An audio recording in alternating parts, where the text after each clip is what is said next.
Louvado seja nosso Senhor Jesus Cristo.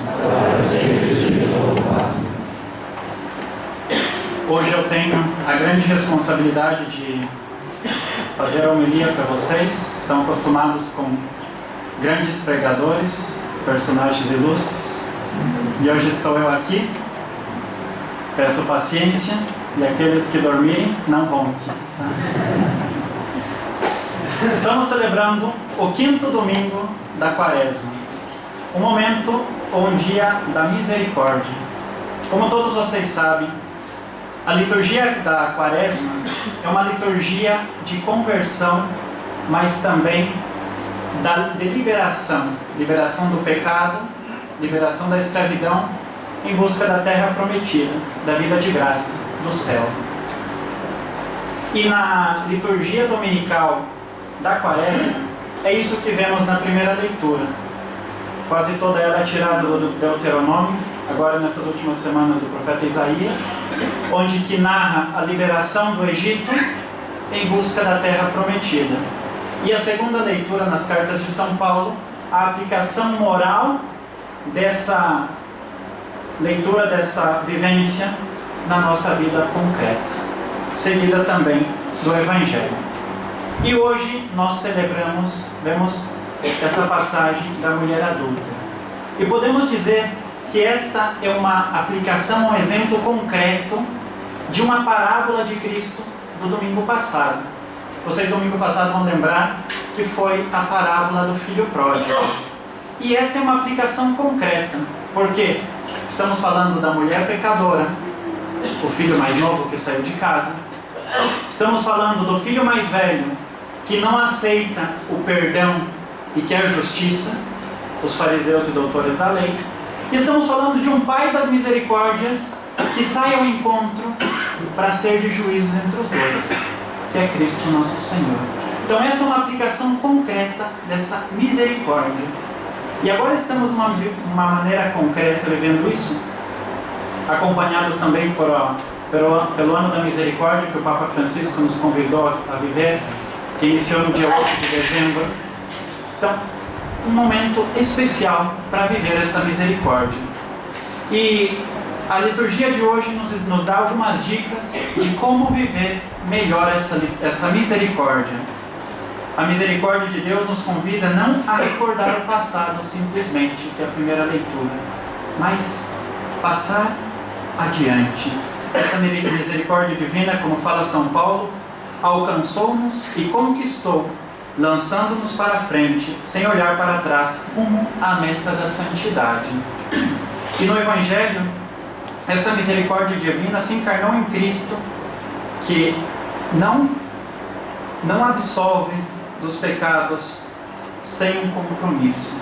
Ele diz: teus pecados estão perdoados, mas bem diz: vai e não peques mais.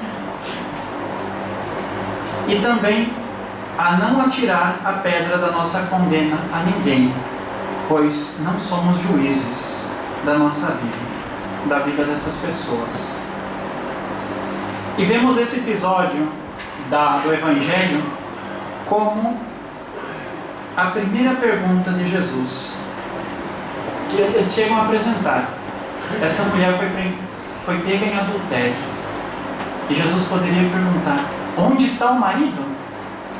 Pois a lei manda, em Levítico 20:10, dizer: apedrejar o marido e a esposa, ou o homem e a mulher flagrado em adultério. Ou também no Deuteronômio, por sua parte, exige que leveis os dois às portas da cidade e os apedrejeis hasta morrer. Onde está o homem? Será que é somente os débeis, neste caso a mulher adúltera, que vai ser condenado? Mas Jesus tem uma outra saída para liberar do pecado e dar a vida de graça. Os poderosos que neste mundo têm o poder, em vez de curar e sanar, eles vêm condenar e castigar. Mas a justiça de Deus realiza a misericórdia e o amor. Jesus escuta atento as acusações contra a mulher que perdeu a dignidade com qualquer um, que possivelmente estava entre aqueles que acusavam. Mas Deus é liberador, e liberador de cada um na sua situação particular. O que está livre de pecado, tire a primeira pedra. Porque os que acusavam a mulher, todos eles são pecadores. Todos pecadores de alguma forma. Se todos somos pecadores, por que somos ou nos sentimos mais humanos em julgar o outro? Todos somos iguais. Todos queremos misericórdia e perdão dos nossos pecados. Também os grandes pecados pedem misericórdia e perdão. Nenhum pecado ante Deus merece a morte. Isso era uma armadilha para pegar Jesus, pois não importava cumprir a lei, mas encontrar motivo para condenar a Jesus. E vemos como tem uma saída nobre Jesus diante desses acusadores. Porque uma coisa é acreditar-se justos. Outra, como o caso dos fariseus e mestres da lei, que consideravam-se quase verdugos em busca de uma execução. Não atiraram a pedra, não por humildade, mas para não serem chamados de executores da vida de Jesus. O mesmo aconteceu, ou acontecerá em alguns dias, na condenação de Jesus. Não nos é permitido condenar à morte. Eles não fazem de executores, mas pressionam e obrigam a Pilatos, instigam a multidão a fazer esta obra.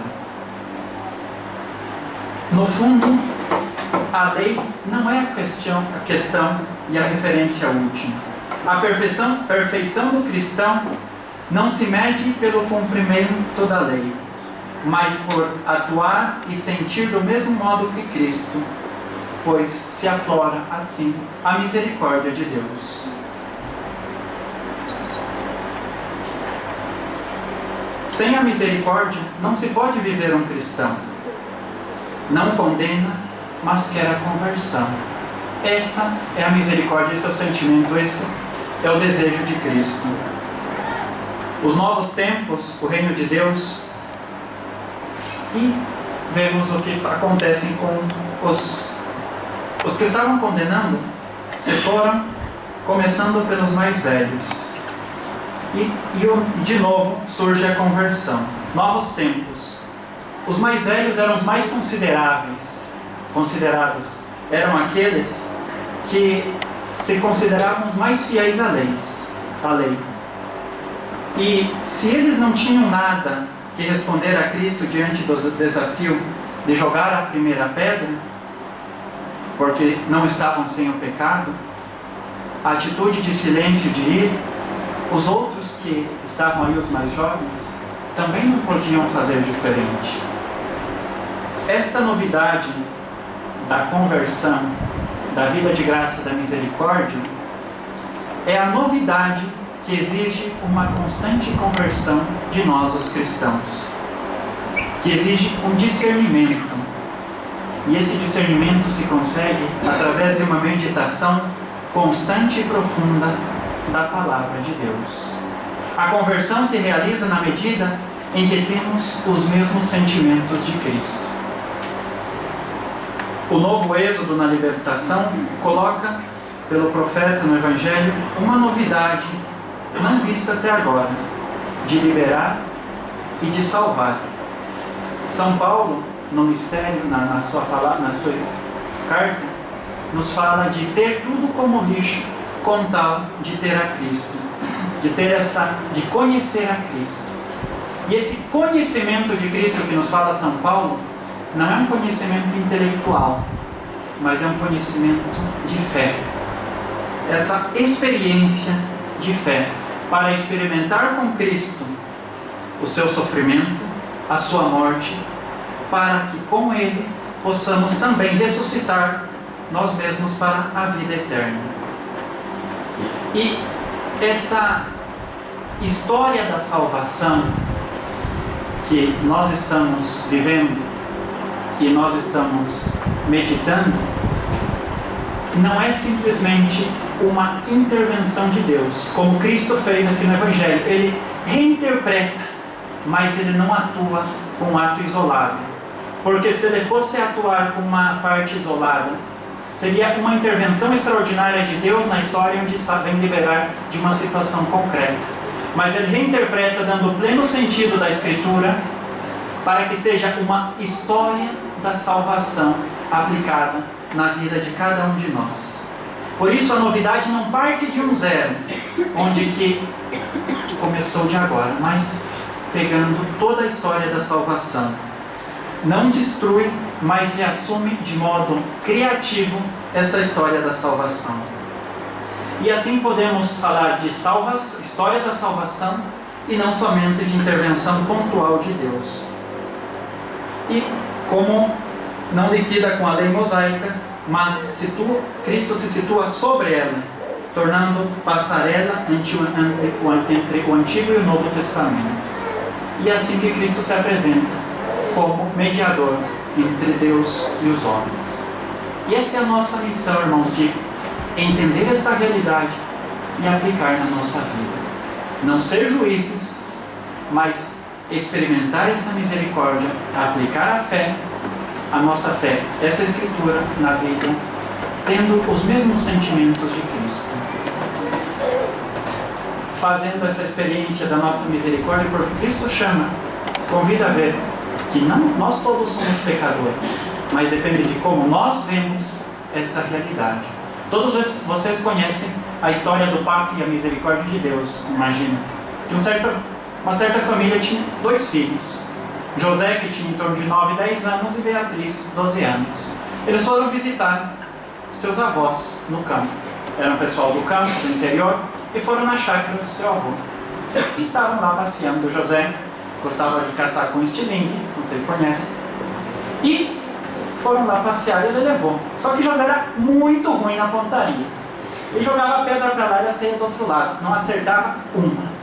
Tomaram café e a avó disse: ó, José, vai com a Beatriz brincar, passear, enquanto eu vou preparar o almoço. Ah, tudo bem. E saíram. O avô foi trabalhar um pouco e foi. Beatriz foi brincar de um lado e José foi para caçar passarinhos. Então estava andando e a avó tinha no seu campo patos, galinhas, tinha o seu pato de estimação. O José estava lá caçando. Disse: ah, o pato da avó. Eu sou tão ruim, não acerto, né? Vamos lá. Na cabeça do pato. E não há de ver que matou o pato da avó. E agora, matei o pato de estimação da avó. Então olhou de um lado, não viu ninguém. Olhou de outro, ninguém. E agora o que eu faço? Escondeu o pato. Já começou a tremer. E agora? Vou voltar para casa. E se eu volto, a avó vai perguntar por que já voltou para casa. E o que eu vou dizer para ela? E já, não, eu vou ficar por aqui, esperar até que chegue perto do meio-dia e volto. Então esperou, hora do almoço, voltou para casa. Todo preocupado, tremendo, perdeu a fome, não queria comer. Almoçaram, tudo. E a avó disse: ó, minha filha Beatriz, você me ajuda a lavar a louça, enquanto o vô e o José vão caminhar um pouco aí na estrada. Oh, vó, a senhora não sabia, Beatriz falando, o José disse que hoje ele quer lavar a louça no meu lugar só para que eu vá passear com o vô. E ele não tinha visto que a Beatriz estava vendo quando ele matou o pato. E ela disse: se você não lava a louça, eu conto para a avó a história do pato. É verdade, vó, disse que hoje ele ia lavar a louça só para que a Beatriz fosse passear com o vô. Ah, tá bom, meu filho, pode ir. Então a Beatriz foi passear, ele estava lá lavando a louça. Lavaram a louça, ficou por aí, voltaram, tomaram a merenda. E a avó disse: ó, minha filha Beatriz, enquanto o vô e o José vão pescar, você me ajuda a fazer o jantar. Ah, vó, a senhora não sabia? O José disse que hoje ele quer fazer o jantar no meu lugar só para que eu vá pescar com o vô. Olha a história do pato. É verdade, vó. Hoje Eu disse que eu ia fazer o jantar só para que a Beatriz fosse jantar com o vô, fosse para pescar com o vô. Aí ele foi lá, trabalhando, cortando a cenoura, o abacate, o tomate. O que eu faço? Se eu conto para a avó, o que a avó vai fazer? É o pacto de estimação dela. Se eu não conto, a Beatriz me vai fazer de escravo. E agora? E ficou lá. Chegou o momento que já não aguento. Vó, eu tenho uma coisa muito importante para dizer para a senhora. Fala, meu filho. Vó, eu matei o pato de estimação da senhora. Vó, eu matei o pato de estimação da senhora. Eu já sabia. Hã? Como você já sabia? Meu filho, eu estava na janela quando você matou o pato e eu vi. Eu queria ver até quando você ia conseguir ser escravo da tua irmã. Eu queria que você mesmo fosse aquele que me falasse isso. Meus irmãos, o encardido, como dizia o falecido Padre Léo, nos faz assim. Nós acabamos errando, pecando, mas não somos capazes de atuar. Imagine o que o padre vai pensar se você falar isso. Você vai escandalizar o padre. Imagine, nem fala, nem de cana. E assim o encardido nos deixa de escravos. E como diz o Evangelho, nós vemos alguém pecando, às vezes, como ele fez isso, eu tenho o direito de.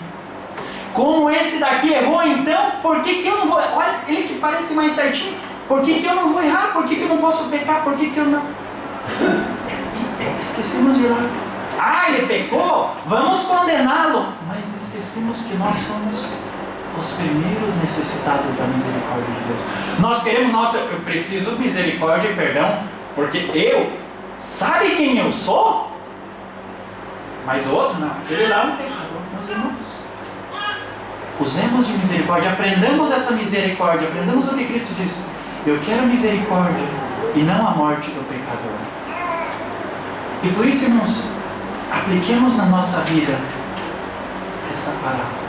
Como nós vemos o nosso irmão?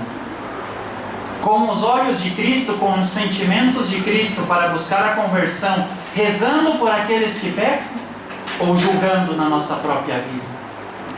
O Papa Francisco, na sua homilia de quarta-feira de cinzas, mas bem na sua audiência, nos chama, nos convida, ou nos convidou a viver nessa quaresma que eu acho que faz bem lembrar um pouquinho. Nos dizia de conversão, de arrependimento, de misericórdia, de oração, jejum,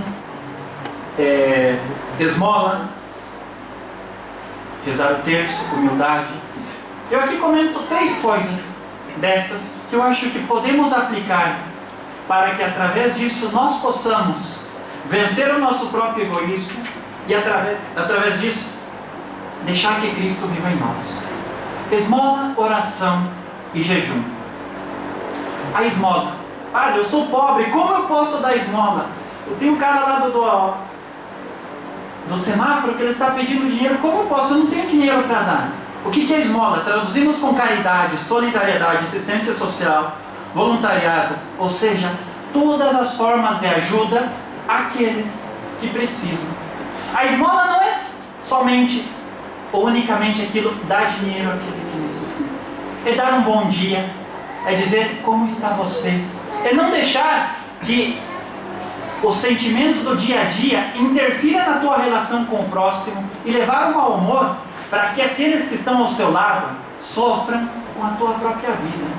Para que não chegue que você diga bom dia e ele diz, o que tem de bom? Como está? Te interessa? Não. Como está? Posso ajudar? Como te posso ser mais útil?